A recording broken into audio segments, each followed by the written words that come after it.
right, so I feel like this is a really, really important connection between thoracic or rib cage rotation and hip extension.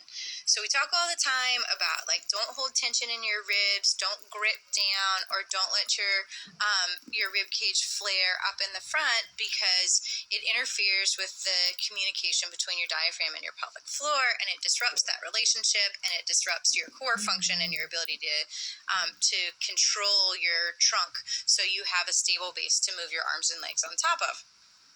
But if you are only practicing this rotation and then you're not tying it into a movement that you actually do during the day, you're not getting the carryover. You're never adopting that movement pattern as a new way of moving because you don't spend a whole lot of time rotating your thoracic spine by itself. What you need to do is to be able to rotate your thoracic spine towards the leg that you're standing on every time that you step or run or go up a step. And then that leg, as you're rotated towards it, needs to be able to extend from the hip so that you can push off, so that you can push yourself forward. And this combination of movement, we lose a lot during pregnancy because we lose the ability to rotate. And so this is what you're seeing in people who have pelvic floor problems and they hold a lot of tension in their pelvic floor or they hold a lot of tension in their abs.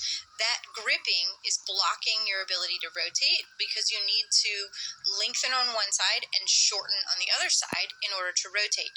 And if you're gripping, you can't rotate, and then you are going to lose hip extension, and the whole thing is all connected. So you have to unravel both pieces of the puzzle.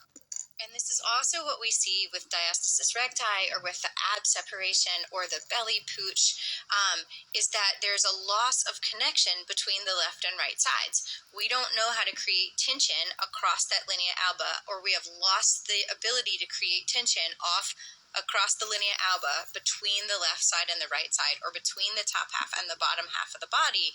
And when we lose this ability to manage that tension, we either get a sinking in of the space between your abs or a doming out because you're trying to figure out how to create tension. And in learning to rotate and learning to connect that thoracic rotation with the hip extension, that's how you tie the pieces back together again. So lots of times you hear, oh, if your abs are separated, you shouldn't rotate. Actually, that's what you need the most. You just have to learn to do it in a healthy way.